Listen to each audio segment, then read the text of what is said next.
میرے بھائیوں، ہندوستان کا संविधान इसकी इजाजत देता है। बैरिस्टर असदुद्दीन अवैसी को बीजेपी का एजेंट कहने वालों, अवैसी ने पार्लियामेंट के उन गद्दारों के सामने कहा, जब विनोद कुमार को बारा ईदगाह के अंदर नागरिकता मिल सकता है तो अब्दुल रहमान को क्यों नहीं मिल सकता है। हिंदुस्तान का आर्टिकल नंबर 24 कहता है इक्वलिटी बिफोर लॉ और the equal protection of the laws within the territory of India. इस देश के किसी भी इलाके का हिंदू हो के मुसलमान हो, सबको बराबरी का हक है यहाँ पर हासिल। तो तुम्हें किसने इजाजत दी मुसलमानों को अलग करने की? किसने आवाज उठाई? अवैसी ने आवाज उठाई, नीतीश ने समर्थन किया, लालू ने समर्थन किया, कांग्रेस ने समर्थन किया, लेकिन आपकी रक्षा के लिए कौन बोला? अवैसी बोला। जब हमारी आवाज अवैसी उठाता है तो हमारा लीडर भी अवैसी होगा। ये आप बैठ गए बीजेपी के गोद में जाकर, हम किस आधार पर आज आपको वोट दें बताइए? जब इस लॉकडाउन के अंदर हमारे सीमांचल के गरीब तड़पते हुए पैदल चलकर दिल्ली से वो पहुंचे बिहार बॉर्डर पर, तो आपने बिहार बॉर्डर को सील कर दिया था। किस आधार पर आपको वोट दें बताइए? नीतीश कुमार साहब, रोहतास जिले की आबादी 28 लाख की आबादी है, वहां पर कॉलेज की तादाद 38 है। यही आबादी अररिया जिला के अंदर है, अररिया जिला के अंदर कॉलेज की तादाद 9 क्यों है? आपने रोहतास जिले के अंदर 38 कॉलेज दिए, अररिया, पूर्णिया, किशनगंज को आपने क्यों कॉलेज क्यों कम दिए? मेरे भाइयों, सबके सब गद्दार हैं, सबके सब लुटेरे हैं। अरे किस कांग्रेस की बात करते हो कि सेक्युलर है? इस देश के अंदर एनआरसी का प्रस्ताव लाने वाला कौन? यही कांग्रेस। इस देश के अंदर CAA का प्रस्ताव लाने वाला कौन? यही कांग्रेस। बाबरी मस्जिद को तोड़वाने के लिए सबसे बड़ी पुष्टपनाही किसकी हासिल थी? इसी कांग्रेस की हासिल थी। मेरे भाइयों, भागलपुर के अंदर तकरीबन 1200 नौजवानों को जलाकर, मारकर उनके लाशों को दरिया के अंदर बहा दिया जाता है। किसके जमाने के अंदर? कांग्रेस के जमाने के अंदर। मेरठ के अंदर दंगा होता है, 45 नौजवानों के गले में छुरी और चाकू चलते हैं। ये कांग्रेस के लोग खामोश बने बैठे रहते हैं। कांग्रेस वाले पूछना चाहता हूँ, बताओ, मुसलमानों के लिए मुस्लिम पर्सनल लॉ बोर्ड, मुस्लिम पर्सनल लॉ, तलाक के ऊपर बिल पास किया जा रहा था, तो तुम्हारे मुंह में क्यों ताले लगे हुए थे? क्या मुसलमानों ने वोट नहीं दिया था? दिया था, लेकिन तुम भी वही चाहते हो जो इस देश की फिरका परस्त तंजीमें और जमातें चाहती।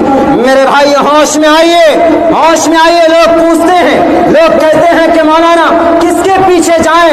इस वक्त आपकी आवाज कौन बुलंद कर रहा है? बाबरी मस्जिद पर कौन बोलता है? अवैसी बोलता है।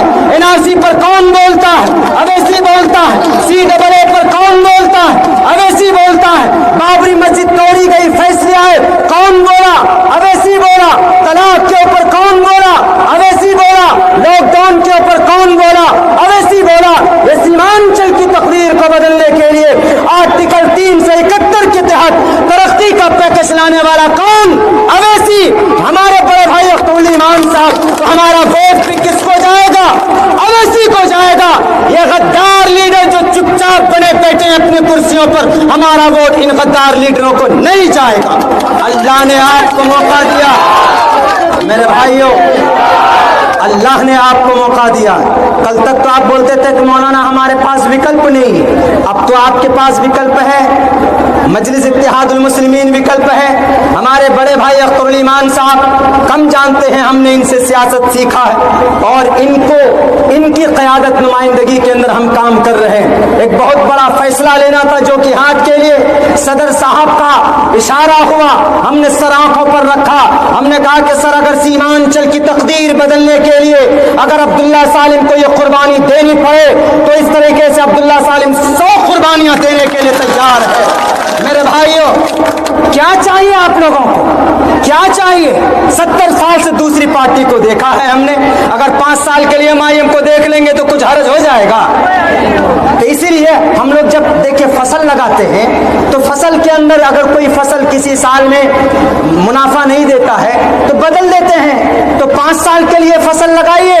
अगर 5 साल में हमारे अख्तरुल ईमान साहब आपके अमोर विधानसभा में कंटिन्यू मुस्तकिल तौर पर अगर अपनी जिंदगी न गुजारे तो आने वाले 5 साल के बाद जबान पका कर इनको कहिएगा कि आप किशनगंज जाइए। लेकिन मुझे उम्मीद है जो लोग एतराज करते हैं कि जनाब अख्तरुल ईमान साहब तो किशनगंज को चाधामन के यहाँ क्यों आ गए, तो ये सवाल पीएम साहब से पूछिए ना कि वो गुजरात के होने के बावजूद भी बनारस में आकर के इलेक्शन लड़ते हैं। ये तो अपने डिस्ट्रिक्ट के अंदर, पड़ोस के अंदर हैं, वो तो अपने डिस्ट्रिक्ट नहीं, उनका तो स्टेट भी अलग अलग है। इसलिए मेरे भाइयों, ईमानदार नेताओं की कदर कीजिए। अल्लाह ने एक मौका दिया है आपको अपनी आवाज बुलंद करने का। हर मकाम पर हमारी आवाज बुलंद करता है असदुद्दीन अवैसी, तो हमारा लीडर। और हमारे बिहार के अंदर सूर्य नमस्कार के ऊपर आवाज किसने उठाई? किसी ने आवाज उठाई? लोकल नेताओं ने आवाज उठाई? नहीं उठाई आवाज। किसने आवाज उठाई? आपके अख्तरुल ईमान साहब ने आवाज उठाई। नहीं चाहिए इनको कुर्सी। जब वक्त मिल जाए अख्तरुल ईमान को कहिएगा कि 12 ईदगाह के अंदर आपकी जरूरत है। अगर अख्तरुल ईमान न पहुंचे तो मेरे गर्दन, मेरे गिरबान पकड़ कर कहिएगा अब्दुल्ला साहब आपने क्यों झूठा वादा किया था। मेरे भाइयों, ये मौका बड़ी संजीदगी के साथ फैसला करने का है।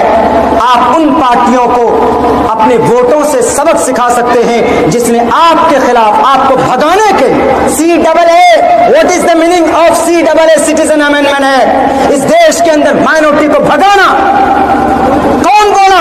मैं आपको साफ क्लियर लफ्जों में 2 मिनट में समझाता हूं। CAA का मतलब होता है, अगर कोई NRC जब लागू होगी, NRC लागू होना, NRC का मतलब कौन 12 ईदगाह का है, कौन अमोर का है, कौन कहां का है, इससे ये पता चलेगा।